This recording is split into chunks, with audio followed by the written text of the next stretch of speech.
Hello everyone, आप सबका स्वागत है। आरआरबी एनटीपीसी ग्रेजुएट लेवल 2025 का चैप्टर वाइज मैथ्स का सॉल्यूशन कर रहे हैं, जिसमें इन सारे चैप्टर्स के सॉल्यूशन कंप्लीट हो चुके हैं। अगर आपने इनका वीडियोस नहीं देखे हैं तो प्लेलिस्ट में जाकर के वीडियो देख सकते हैं।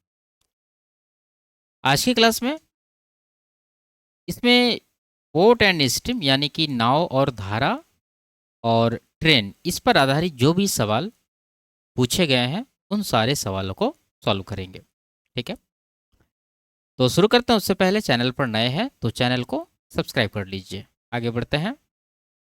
पहला सवाल है, यदि कोई नाव स्थिर जल में 12 किलोमीटर प्रति घंटा के चाल से चलती है और धारा की चाल 3 किलोमीटर प्रति घंटा है, तो नाव को धारा के अनुदिश 60 किलोमीटर की दूरी तय करने में कितना समय लगेगा।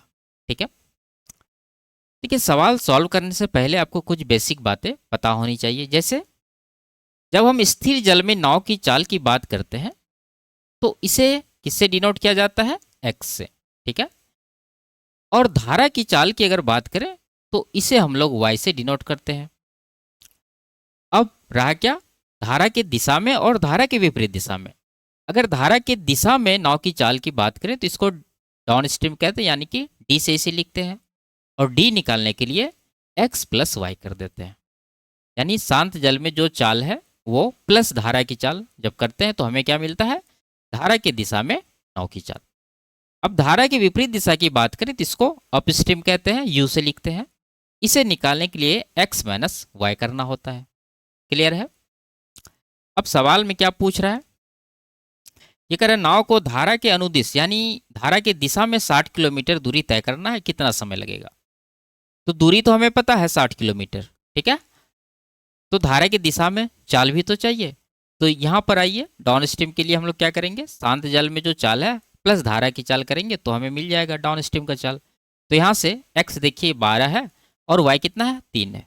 तो 12 प्लस 3 15 किलोमीटर प्रति घंटा जो है धारा की दिशा में इसका स्पीड है। तो इसी स्पीड से इसको डिवाइड कर देंगे तो 4 घंटे का टाइम हमें मिल जाएगा।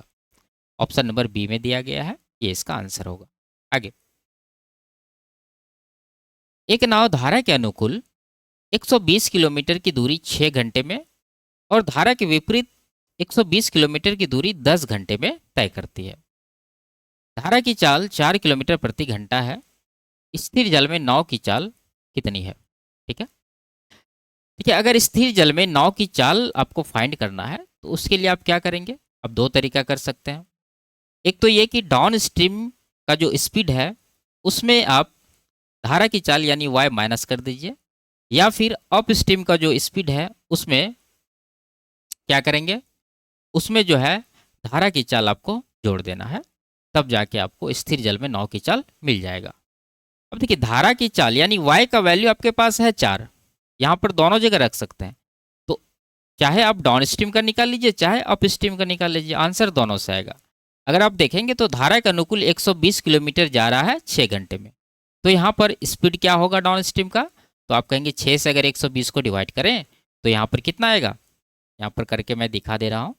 तो यहाँ पर आ जाएगा 20 किलोमीटर प्रति घंटा, और ये क्या आया है? डाउन स्ट्रीम का स्पीड आया है। इसमें आप धारा की चाल माइनस कर दीजिए, यानी कि 4 किलोमीटर प्रति घंटा। जब आप माइनस करेंगे तो 16 किलोमीटर प्रति घंटा जो है इसका आंसर आएगा। ठीक है, आप इसको यहाँ से भी निकाल सकते थे। विपरीत दिशा में 120 किलोमीटर जा रहा है 10 घंटे में, तो इसका स्पीड यहाँ पर 12 किलोमीटर प्रति घंटा है। अगर आप इसमें धारा की चाल यानी वाई जोड़ देते हैं जो कि 4 है, तो यहाँ से भी आपको 16 किलोमीटर प्रति घंटा का स्पीड मिल जाएगा। क्लियर है? आगे, एक नाव जितने समय में धारा की दिशा में 36 किलोमीटर जा सकती है उतने ही समय में धारा के विपरीत दिशा में 24 किलोमीटर जा सकती है। यदि धारा की चाल 3 किलोमीटर प्रति घंटा है तो स्थिर जल में नाव की चाल ज्ञात कीजिए। ठीक है, देखिए, इस सवाल में आपके पास क्या दे रखा है? आपके पास दे रखा है धारा की दिशा में जो दूरी तय किया गया है यानी डाउन स्ट्रीम का जो डिस्टेंस है ये 36 किलोमीटर है, और अप स्ट्रीम का जो स्पीड है यानी विपरीत दिशा में ये 24 किलोमीटर है। ठीक है, अगर ये दोनों दूरी है तो हम कह सकते हैं कि दूरी का रेशियो क्या होगा, 12 दूना 24, 12 तिया 36, यानी 3-2। और सवाल में आपको एक चीज ध्यान देना है कि ये करा उतने ही समय में, यानी दोनों दिशा में जो है समय इक्वल है। समय जब इक्वल रहे तो जो डिस्टेंस का रेशियो होता है वही इसका स्पीड का भी रेशियो होगा, यानी कि स्पीड का रेशियो यहाँ से 3:2 आएगा। डाउन स्ट्रीम में स्पीड अगर 3 यूनिट है तो अप स्ट्रीम में क्या होगा, 2 यूनिट होगा। क्लियर है। अब ये धारा की चाल दे रखा है, अगर आप रेशियो से धारा की चाल निकालते हैं तो क्या करना होगा, धारा की चाल निकालने के लिए यानी कि y निकालने के लिए down stream minus up stream बट्टा 2 करते हैं, और शांत जल में नाव की चाल निकालने के लिए down stream plus up stream बट्टा 2 करते हैं। ये दोनों चीज भी आपको पता होना चाहिए। तो यहाँ पर धारा की चाल दी गई है तो हम धारा की चाल निकालेंगे। तो दोनों का डिफरेंस 3 में से 2 घटा 1, इसको 2 से डिवाइड करना है तो इतना यूनिट आया है, जबकि एक्चुअल में धारा की चाल है 3 किलोमीटर प्रति घंटा, तो ये इसके बराबर होगा। स्थिर जल में नाव की चाल निकालना है तो यहाँ पर देखिए क्या करेंगे, down stream plus up stream बट्टा 2, यानी 3 + 2 बट्टा 2 करेंगे। ठीक है, तो 3 × 2 = 5 बट्टा 2 हो जाएगा। तो इसका वैल्यू आपको निकालना है। तो 1/2 यहाँ 5/2 सीधा सीधा 5 गुना है, तो इधर भी 5 गुना आप कर दीजिए। अगर आप 5 गुना करते हैं तो 15 किलोमीटर प्रति घंटा जो इसका आंसर निकल कर आएगा। ऑप्शन नंबर सी में दी गई है। आगे, एक मोटर बोट स्थिर जल में 25 किलोमीटर प्रति घंटा के चाल से चलती है। यह धारा के विपरीत दिशा में 80 किलोमीटर की दूरी तय करने में 4 घंटे लेती है। धारा के विपरीत दिशा में उतनी ही दूरी तय करने और फिर धारा की दिशा में वापस आने में कुल कितना समय लगेगा। यानी इसको एक बार विपरीत दिशा में जाना है और एक बार धारा की दिशा में जाना है। जब ये दोनों दूरी तय करेगा तो कितना समय लगेगा, ये आपसे पूछ रहा है। अब ऊपर देखिए, ये मोटर बोट जो है इसका स्थिर जल में चाल 25 है, यानी x का वैल्यू आपके पास कितना है, 25, और विपरीत दिशा में 80 किलोमीटर जा रहा है 4 घंटे में। तो अप स्ट्रीम का स्पीड आप निकाल सकते हैं, दूरी है 80 और टाइम ले रहा है 4 घंटे का, डिवाइड करेंगे तो यहाँ से 20 किलोमीटर प्रति घंटा आपको मिल जाएगा अप स्ट्रीम का स्पीड। ठीक है, अब देखिए कह रहा है कि धारा की विपरीत दिशा में उतनी ही दूरी, कितना दूरी, जो पहले इन्होंने तय किया 80 किलोमीटर, तो विपरीत दिशा में 80 किलोमीटर जाने में ये 4 घंटा तो ले ही रहा है, ये पहले ही हमारे पास है, तो ये 4 घंटा हम ले लेंगे और धारा की दिशा का जो समय है वो हम लोग निकाल लेंगे। ठीक है, यानी धारा की दिशा में उतना ही दूरी तय करने में इसको कितना टाइम लगेगा वो अगर निकाल लें तो हमारा आंसर आ जाएगा। तो उसके लिए आपको डाउन स्ट्रीम का स्पीड निकालना होगा। ठीक है, तो ये कैसे निकलेगा, देखिए ये जो है स्थिर जल में चाल है, अप स्ट्रीम 20 है, तो यहाँ से आप कह सकते हैं कि ये जो धारा की चाल है कितना होगा, इन दोनों का डिफरेंस यानी कि 5 किलोमीटर प्रति घंटा। अगर 5 किलोमीटर प्रति घंटा धारा की चाल है और शांत जल में चाल 25 किलोमीटर प्रति घंटा है, तो डाउन स्ट्रीम में कितना हो जाएगा, 25 + 5 30 किलोमीटर प्रति घंटा।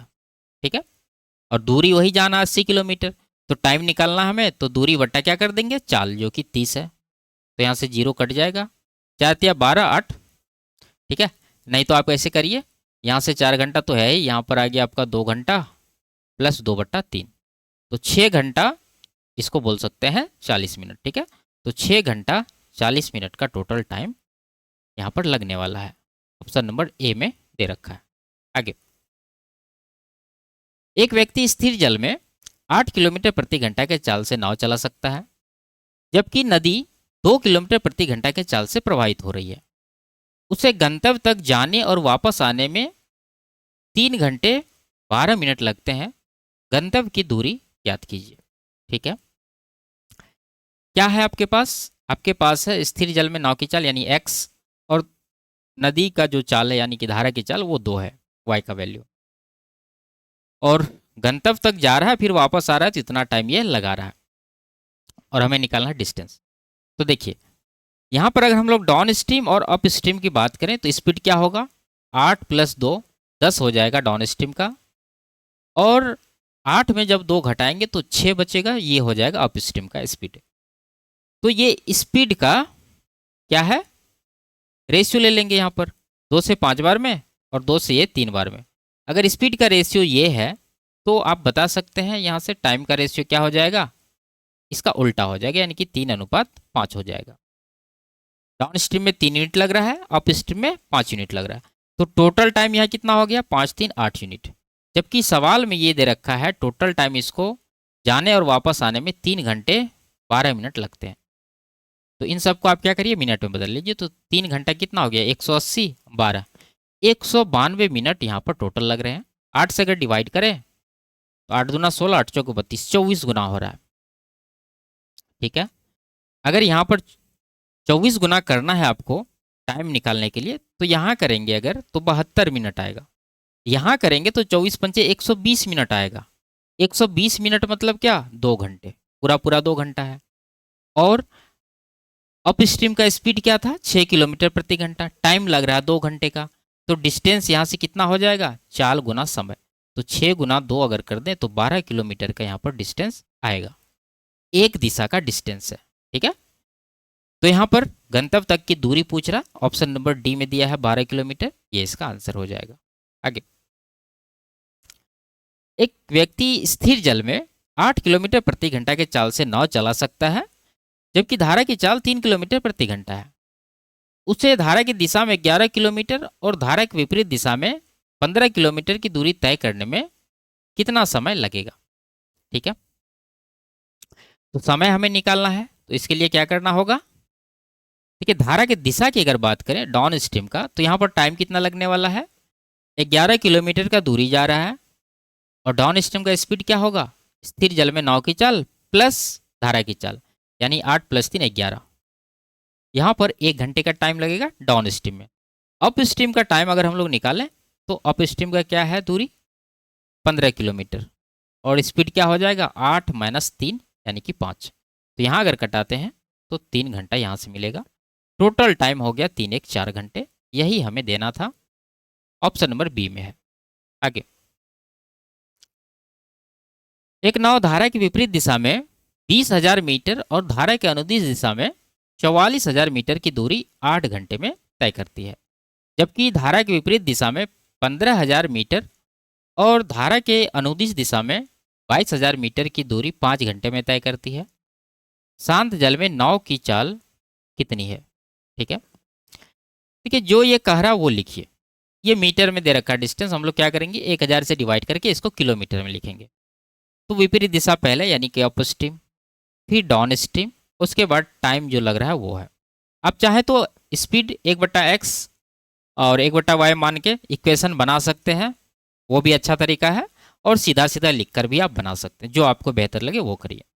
यहाँ पर विपरीत दिशा में 20 किलोमीटर जाएगा, और अनुदिश दिशा यानी कि डाउन स्ट्रीम में ये 44 किलोमीटर जाएगा। इसको टाइम लग रहा है यहाँ पर 8 घंटे का। ठीक है, 8 आवर। अब दूसरा कंडीशन की बात करें तो विपरीत दिशा में 15,000 मीटर यानी कि 15 किलोमीटर ये जाएगा, और डाउन स्ट्रीम में 22,000 मीटर यानी कि 22 किलोमीटर जाएगा। तो टाइम इसको लग जाएगा 5 घंटे का, 5 आवर। ठीक है, अब आपको निकालना है शांत जल में नाव की चाल। तो आप यहाँ पर क्या करिए, चाहे ये दोनों दूरी को इक्वल कर लीजिए या फिर ये दोनों को इक्वल कर लीजिए।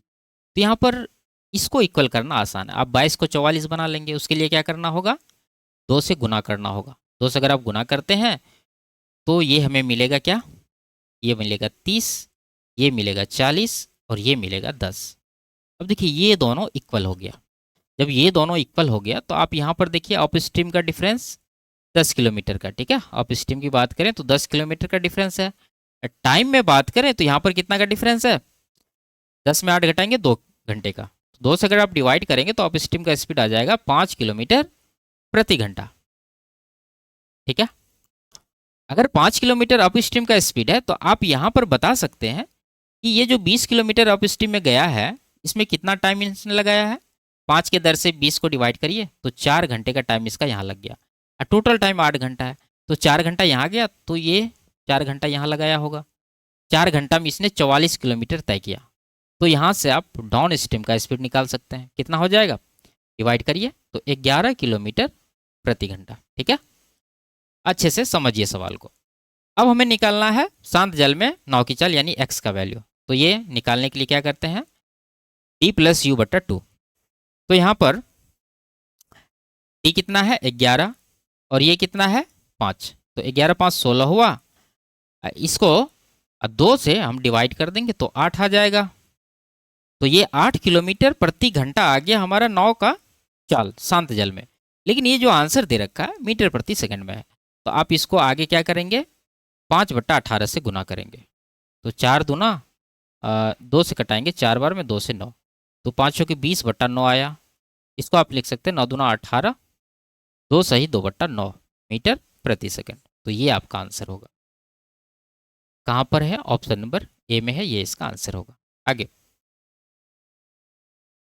एक नाव धारा की दिशा में एक निश्चित दूरी 6 घंटे में तय करती है और धारा के विपरीत दिशा में आरंभिक बिंदु पर वापस आने में 8 घंटे का समय लेती है। यदि धारा की चाल 4 किलोमीटर प्रति घंटा है तो स्थिर जल में नाव की चाल ज्ञात कीजिए। ठीक है, देखिए यहाँ पर दोनों दिशा की दूरी तय करने का जो समय है वो दिया गया है। यहाँ पर आप देख सकते हैं धारा की दिशा में यानी कि डाउन स्ट्रीम में ये जो टाइम ले रहा है ये 6 घंटे का टाइम ले रहा है और विपरीत दिशा में ये 8 घंटे का टाइम ले रहा है, यानी अप स्ट्रीम का टाइम है 8 घंटे का। तो आप क्या करिए यहाँ पर कटा लीजिए और टाइम का रेशियो ले लीजिए। तो 2 से 3 बार में जाएगा और 2 से 4 बार में जाएगा, तो ये आ गया आपके टाइम का रेशियो। डिस्टेंस इक्वल है क्योंकि जहाँ से जा रहा है फिर वहीं वापस आ रहा है। अगर डिस्टेंस इक्वल रहे तो जो टाइम का रेशियो होगा उसका उल्टा हो जाएगा स्पीड का रेशियो, यानी कि 4:3 हो जाएगा। क्लियर है, down stream 4 up stream 3 unit है। अगर यहाँ पर आप धारा की चाल सवाल में दिया गया है तो आप रेशियो से धारा की चाल निकाल सकते हैं। क्या करेंगे, डिफरेंस को 2 से डिवाइड करेंगे। तो 4 - 3 1 आया, इसको 2 से डिवाइड करेंगे तो 1/2। जबकि एक्चुअल में धारा की चाल 4 किलोमीटर प्रति घंटा है, तो ये 4 किलोमीटर प्रति घंटा के बराबर होगा।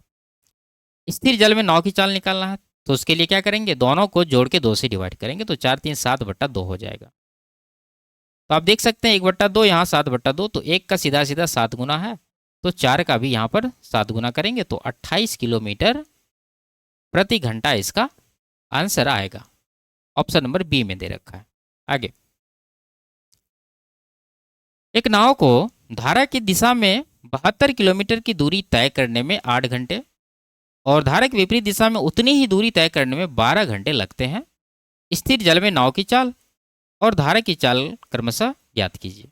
ठीक है, तो देखिए सवाल में है धारा की दिशा यानी कि डाउन स्ट्रीम में ये जा रहा है 72 किलोमीटर और टाइम ले रहा है 8 घंटे। तो दूरी को अगर टाइम से आप डिवाइड करते हैं तो स्पीड आएगा कितना, 9 किलोमीटर प्रति घंटा डाउन स्ट्रीम का। उसी तरह आप अप स्ट्रीम का भी निकाल लीजिए। ये कह रहा उतनी ही दूरी 12 घंटे में तय करते हैं, उतनी मतलब 72 किलोमीटर, और 12 से अगर इसको डिवाइड करते हैं तो 6 किलोमीटर प्रति घंटा इसका स्पीड होगा। अब यहाँ से आप जानते हैं अगर हमें x का वैल्यू यानी कि शांत जल में नाव की चाल निकालना तो जोड़ के 2 से डिवाइड करेंगे। तो 9 6 15 को 2 से डिवाइड करेंगे तो 7.5 आएगा। अगर y का वैल्यू निकालना है तो डिफरेंस 9 में से 6 घटाएंगे 3 आएगा, इसको 2 से डिवाइड करेंगे तो यहाँ से 1.5 आएगा। तो 7.5 और 1.5 इसका करेक्ट आंसर होगा, ऑप्शन नंबर सी। आगे, एक नाव स्थिर जल में 7 किलोमीटर प्रति घंटा के चाल से चलती है। नाव 40 किलोमीटर धारा की दिशा में जाती है और फिर 40 किलोमीटर धारा के विपरीत दिशा में जाती है। यह देखा गया कि इस यात्रा में लगा कुल समय धारा की चाल 2 किलोमीटर प्रति घंटा तेज होने पर लगने वाले समय से 560 मिनट कम है। धारा की प्रारंभिक चाल ज्ञात कीजिए। ठीक है, सवाल बहुत अच्छा है लेकिन इसे आप सीधे तरीके से सॉल्व करेंगे तो टाइम लेगा।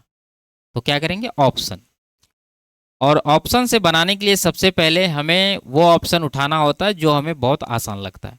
तो यहाँ पर देखिए 3.5 4.5 पॉइंट में है, इसको बाद में देखेंगे। पहले हम देखेंगे 3 उसके बाद 4।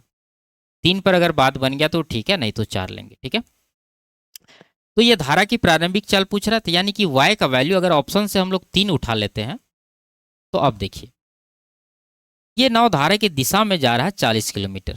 ठीक है, डाउन स्ट्रीम की बात करें तो यहाँ पर 40 किलोमीटर जा रहा है और डाउन स्ट्रीम का स्पीड क्या होगा, 7 + 3 10 हो जाएगा। तो यहाँ से इसको 4 घंटे लगेंगे। और अप स्ट्रीम की बात करें तो दूरी वही है 40, लेकिन स्पीड क्या हो जाएगा, 7 - 3 4। तो यहाँ से इसको लग जाएगा 10 घंटे। ठीक है, तो टोटल टाइम हो गया यहाँ पर 14 घंटे का, पहला कंडीशन में। अब दूसरे कंडीशन की अगर बात करें तो ये कह रहा है कि यह देखा गया कि इस यात्रा में लगा कुल समय धारा की चाल 2 किलोमीटर तेज होने पर लगने वाले समय से 560 मिनट कम है।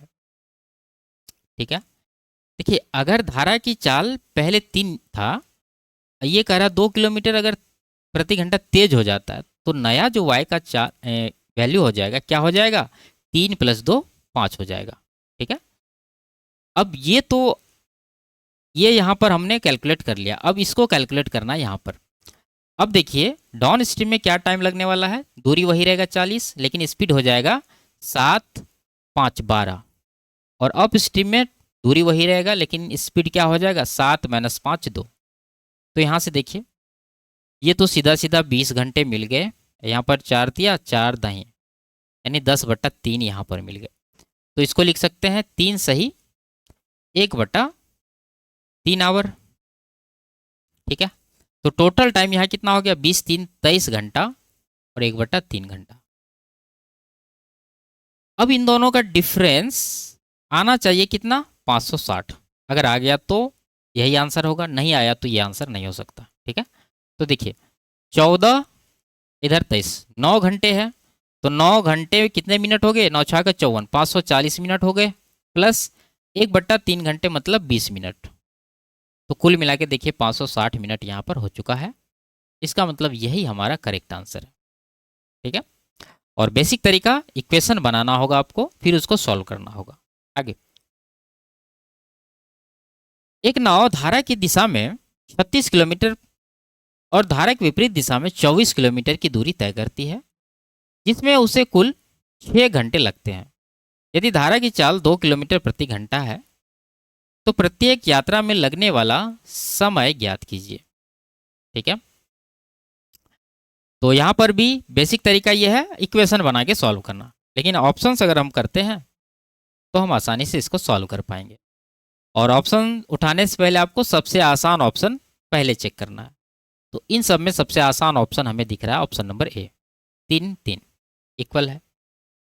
अब देखिए अगर ये धारा की दिशा में 36 किलोमीटर जाएगा और 3 घंटे ये लगाएगा तो धारा की दिशा नहीं, डाउन स्ट्रीम का स्पीड आप बता सकते हैं कितना होगा, 12 किलोमीटर प्रति घंटा हो जाएगा। ठीक है, इस 3 से 36 को डिवाइड कर देंगे। और अप स्ट्रीम की बात करें तो 24 किलोमीटर जाएगा और टाइम लगेगा इसको यहाँ पर 3 घंटे का, तो 8 किलोमीटर प्रति घंटा अप स्ट्रीम का स्पीड हो जाएगा। अब देखिए सवाल में धारा की चाल दे रखा है, तो धारा की चाल यानी y का वैल्यू अगर हम निकालें तो क्या करना होता है, d - u/2। तो यहाँ से 12 - 8 4 हुआ, 4 को 2 से डिवाइड करेंगे तो 2 किलोमीटर प्रति घंटा हमें मिल रहा है। और यहाँ पर दिया भी गया है, इसका मतलब जो मानकर हमने इसे सॉल्व किया वो एकदम करेक्ट है और ऑप्शन नंबर ए ही इसका करेक्ट आंसर होगा। ठीक है, आगे, स्थिर जल में नाव ए की चाल 10 किलोमीटर प्रति घंटा है। नाव ए को धारा की दिशा में शहर पी से क्यू तक पहुंचने में 3 घंटे का समय लगता है। शहर क्यू से शहर पी तक पहुंचने में नाव बी को 5 घंटे का समय लगता है। यदि धारा की चाल 5 किलोमीटर प्रति घंटा है तो नाव बी को शहर पी से क्यू तक पहुंचने में कितना समय लगेगा। ठीक है, तो देखिए यहाँ पर सवाल में इसने शांत जल में ए की चाल दिया है 10 और धारा की चाल है 5, और ये जो कह रहा है नाव ए धारा की दिशा में जा रहा है पी से क्यू की तरफ। तो यहाँ से अगर हम लोग पी और क्यू के बीच का डिस्टेंस निकालें तो ये कितना हो जाएगा, देखिए धारा की दिशा में ए का जो चाल होगा वो 10 होगा और प्लस 5 15 किलोमीटर प्रति घंटा होगा, और टाइम ले रहे हैं 3 घंटे का, तो 15 तिया 45 किलोमीटर का टोटल डिस्टेंस हो जाएगा यहाँ पर। क्लियर है। अब आगे अगर हम लोग देखें तो ये कह रहा है कि शहर क्यू से पी तक पहुंचने में बी को 5 घंटे लगते हैं। यहाँ पर कह रहा है धारा की दिशा में पी से क्यू, लेकिन ये जो है क्यू से पी उल्टा आएगा, तो ये विपरीत दिशा हो गया पी के लिए। तो बी को टाइम लग रहा है 5 घंटे का, और दूरी तो वही कवर करेगा 45। तो हम कह सकते हैं कि अप स्ट्रीम का जो स्पीड होगा बी का वो कितना हो जाएगा, वो हो जाएगा 45/5, यानी कि 9 किलोमीटर प्रति घंटा। ठीक है, अप स्ट्रीम का स्पीड है और धारा की चाल 5 है। तो यहाँ से आप बी का शांत जल में चाल अगर निकालना चाहें तो कितना हो जाएगा, 9 5 14 किलोमीटर प्रति घंटा। अप स्ट्रीम में आपको धारा की चाल जोड़ देना है। अब सवाल में जो ये हमसे पूछ रहा है, ये कह रहा है पी से क्यू तक पहुंचने में कितना समय लगेगा। अगर पी से क्यू जाएगा तो धारा का दिशा हो गया, मतलब अब डाउन स्ट्रीम हो गया। तो डाउन स्ट्रीम में जाएगा तो दूरी वही रहेगा 45, लेकिन स्पीड क्या हो जाएगा। यहाँ पर देखिए डाउन स्ट्रीम अगर बी की चाल की बात करें तो यहाँ पर हो जाएगा, शांत जल में कितना है 14 है, इसमें धारा की चाल 5 आपको जोड़ देना है, तो ये हो जाएगा 19 किलोमीटर प्रति घंटा। ठीक है, तो 19 से टोटल दूरी को डिवाइड कर दीजिए, तो ये चीज़ निकल कर आया और यही इसका टाइम होगा बी का। तो 19 दूना 38 7 45, यानी 2 सही 7/19 घंटे का यहाँ पर टाइम इसको लग जाएगा। ठीक है, तो ऑप्शन नंबर ए में दिया गया है, ये इसका करेक्ट आंसर होगा। आगे इसके बाद ट्रेन पर आधारित जो भी सवाल पूछे गए उसको सॉल्व करते हैं। 60 किलोमीटर प्रति घंटा के चाल से चल रही एक ट्रेन विपरीत दिशा में 84 किलोमीटर प्रति घंटा के चाल से चल रही दूसरी ट्रेन को 30 सेकंड में पार करती है। दोनों ट्रेनों की संयुक्त लंबाई कितनी होगी। ठीक है, देखिए इसमें सिंपल सा लॉजिक रहता है। आप जानते हैं जब दो ट्रेन एक दूसरे को चाहे विपरीत दिशा में चाहे एक ही दिशा में क्रॉस करती है तो वो अपने लंबाई के बराबर दूरी जो है कवर करती है। ठीक है, अपने लंबाइयों के योगफल के बराबर। और अगर ये विपरीत दिशा में जा रहा है, ठीक है, अपोजिट डायरेक्शन में, तो इनका जो रिलेटिव स्पीड होगा दोनों की स्पीड का योगफल हो जाएगा। अगर ये सेम डायरेक्शन में जा रहा है तो इनका जो रिलेटिव स्पीड होगा दोनों के स्पीड का डिफरेंस हो जाएगा। ठीक है, तो ये सब बात आपको पता होनी चाहिए। अब दोनों ट्रेन का संयुक्त लंबाई निकालना है, इसका मतलब ये कितना दूरी कवर करेगा वो चीज़ आप प्राप्त कर लेते हैं, तो वही हो जाएगा दोनों ट्रेन की लंबाई, क्योंकि ये दोनों ट्रेन केवल एक दूसरे को क्रॉस ही कर रही है। तो यहाँ पर ये क्या कर विपरीत दिशा, अगर विपरीत दिशा में जा रही है तो स्पीड को जोड़ देना है। तो इसका है 60, इसका है 84, अगर आप जोड़ते हैं तो कितना आएगा 144 किलोमीटर प्रति घंटा। लेकिन टाइम तो ये सेकंड में दे रखा है यहाँ पर, तो आप क्या करेंगे इसको 5/18 से गुना करके स्पीड को मीटर प्रति सेकंड में बदल लेंगे। फिर इसके बाद टाइम से गुना करेंगे जो कि है 30 सेकंड, तो हमें मिलेगा डिस्टेंस, यानी कि दोनों की लंबाई का योगफल। तो यहाँ से ये 8 बार में कटेगा, 8 पंजे 40 गुना 30 करेंगे तो ये 1200 मीटर जो है टोटल डिस्टेंस होगा, और उसी डिस्टेंस में दोनों के लंबाई शामिल होंगे। तो ऑप्शन नंबर बी आपका आंसर होगा। आगे दो ट्रेनें 110 किलोमीटर प्रति घंटा और 120 किलोमीटर प्रति घंटा के चाल से विपरीत दिशाओं में चल रही है। एक ट्रेन की लंबाई 450 मीटर है। दोनों ट्रेनों को एक दूसरे को पार करने में 12 सेकंड लगते हैं। दूसरी ट्रेन की लंबाई आपको ज्ञात करना है। ठीक है, सवाल पिछले सवाल के जैसा ही है। इसमें एक ट्रेन की लंबाई दिया है, अगर हमें दूसरी का निकालना है तो टोटल डिस्टेंस में 450 माइनस कर देंगे। ठीक है, तो टोटल डिस्टेंस अगर हम लोग निकालें तो क्या होगा, विपरीत दिशा में जा रहा है तो स्पीड को जोड़ देना है, स्पीड हो जाएगा 230 किलोमीटर प्रति घंटा। लेकिन टाइम क्या दे रखा है सेकंड में, तो आप इसे 5/18 से पहले गुना कर देंगे। ठीक है, तो ये इसका स्पीड आ जाएगा मीटर प्रति सेकंड में। फिर टाइम है 12, तो 12 से गुना करिए, तो 6 दूना 12 जाएगा, 6 तिया 18, अब नहीं कटने वाला है। तो ये 5 दूना 10 गुना 23, यानी ये हो जाएगा 2300। इसको 3 से डिवाइड करना है तो कितना आएगा, 3 से 21, 3 छः 18, 3 छः 18, फिर 6 आते रहेगा, तो इसको आप 7 मान लीजिए। तो इतना मीटर का टोटल डिस्टेंस है, और ये जो डिस्टेंस इसमें दोनों ट्रेन की लंबाई शामिल है। अब सवाल में पहली ट्रेन की लंबाई दे रखा है 450, तो आप बता सकते हैं दूसरी ट्रेन की लंबाई क्या होगी।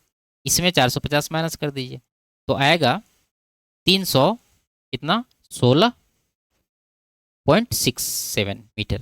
ठीक है, और यही आपका आंसर भी होगा, ऑप्शन नंबर सी में दे रखा है। आगे, दो ट्रेनें 140 और 70 किलोमीटर प्रति घंटा के चाल से विपरीत दिशाओं में चल रही है। एक ट्रेन की लंबाई ये है और दोनों एक दूसरे को पार करने में 11 सेकंड लेते हैं, तो दूसरी ट्रेन की लंबाई ज्ञात। सेम सवाल है, आप इसको खुद से सॉल्व कर लीजिए। आगे, और ये भी सेम सवाल है, चाहे तो आप सॉल्व कर सकते हैं। दो ट्रेनें, ट्रेन ए और ट्रेन बी समांतर पटरियों पर एक ही दिशा में चल रही है। ठीक है, यहाँ पर कंडीशन क्या है, दोनों सेम डायरेक्शन में चल रही है। ट्रेन ए जिसकी लंबाई 150 मीटर है 72 किलोमीटर प्रति घंटा के चाल से चल रही है। ट्रेन बी जिसकी लंबाई 120 मीटर है 54 किलोमीटर प्रति घंटा के चाल से चल रही है। ट्रेन ए द्वारा ट्रेन बी को पूरी तरह ओवरटेक करने में कितना समय लगेगा। अब यहाँ पर समय निकालना, कॉन्सेप्ट वही लगाना आपको। तो समय निकालने के लिए आपको क्या करना है, डिस्टेंस को स्पीड से डिवाइड करना है। ठीक है, तो यहाँ पर डिस्टेंस क्या हो जाएगा, दोनों ट्रेन की लंबाई का योगफल। ए की लंबाई 150 है और बी की लंबाई 120 है, तो कितना हो गया टोटल जोड़ के 270 मीटर। ठीक है, अब इसको स्पीड से डिवाइड करना है। स्पीड क्या होगा, अगर एक ही दिशा में जा रहा है तो दोनों की स्पीड का डिफरेंस कर देंगे। तो इसका है 72 और इसका है 54, तो डिफरेंस कितना का है, 18 का। तो ये 18 किलोमीटर प्रति घंटा है, तो आप इसे क्या करेंगे, इसे 5/18 से गुना कर देंगे ताकि ये मीटर प्रति सेकंड में बदल जाए। तो ये 18 कट जाएगा, 5 से इसको काट दीजिए, बचे 25, 5 × 20। तो यहाँ से कितना टाइम आ जाएगा, 54 सेकेंड। तो 54 सेकेंड आपका आंसर होगा, ऑप्शन नंबर ए में दे रखा है। आगे, पी और क्यू दो स्टेशन है। एक रेलगाड़ी पी से क्यू तक 144 किलोमीटर प्रति घंटा के चाल से यात्रा करती है और धीमी चाल से पी पर वापस आती है। यदि पूरी यात्रा के लिए औसत चाल 126 किलोमीटर प्रति घंटा है तो वापस लौटने की चाल ज्ञात कीजिए। ठीक है, तो फॉर्मूला यहाँ पर लगा दीजिए, लेकिन लगाने से पहले एक चीज़ आपको हमेशा ऑब्जर्व करना है कि अगर जाने का स्पीड 144 है और एवरेज स्पीड 126 है तो वापस लौटने का स्पीड 126 से कम होगा। ऑप्शन में देखिए 126 से कम 3 ऑप्शन है, ये नहीं होगा। तो कभी कभी मान लीजिए कि 3 ऑप्शन आपके पास 126 से ज़्यादा रहता तो आप यहाँ पर लॉजिक से इसको सॉल्व कर लेते। ठीक है, लेकिन यहाँ पर ऐसा नहीं, आपको निकालना होगा। तो एवरेज स्पीड निकालने के लिए हम लोग क्या लगाते हैं, 2xy/x + y, अगर डिस्टेंस इक्वल रहे तो। ठीक है, और इसमें डिस्टेंस इक्वल है क्योंकि पी से क्यू जा रहा है, क्यू से पी आ रहा है। तो 2 गुना जाने का स्पीड है 144, आने का स्पीड हमें पता नहीं है, मान लीजिए y है, और नीचे दोनों को जोड़ना है यानी कि 144 + y करना है, तो ये एवरेज स्पीड होगा। लेकिन एवरेज स्पीड सवाल में दे रखा है 126, तो इसको इसके बराबर कर देंगे। अब इसको सॉल्व करिए, 18 सते जाएगा, 18 अट्ठे जाएगा। ठीक है, तो यहाँ पर कितना हो गया 16y और इधर हो गया 7y + 7 × 144। इधर आएगा तो 9y बचेगा, तो y का वैल्यू हो जाएगा 7 × 144/9। 9 से ये कट जाएगा, 16 बार में 16 सते 112 किलोमीटर प्रति घंटा जो है इसका वापस लौटने का चाल होगा।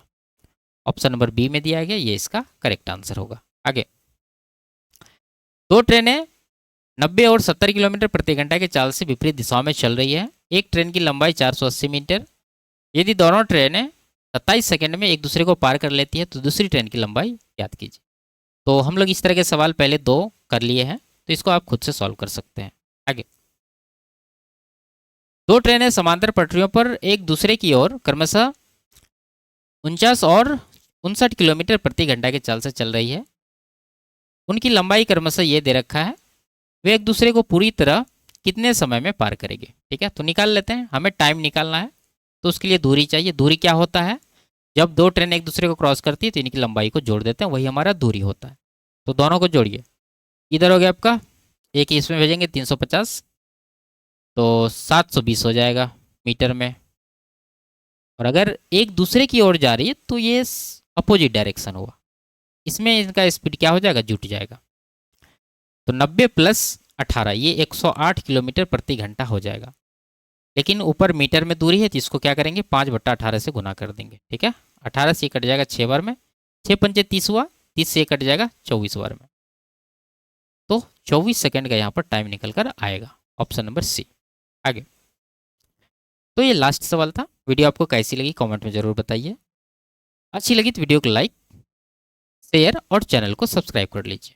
फिर मिलते हैं अगले क्लास में, तब तक के लिए बाय बाय, टेक केयर।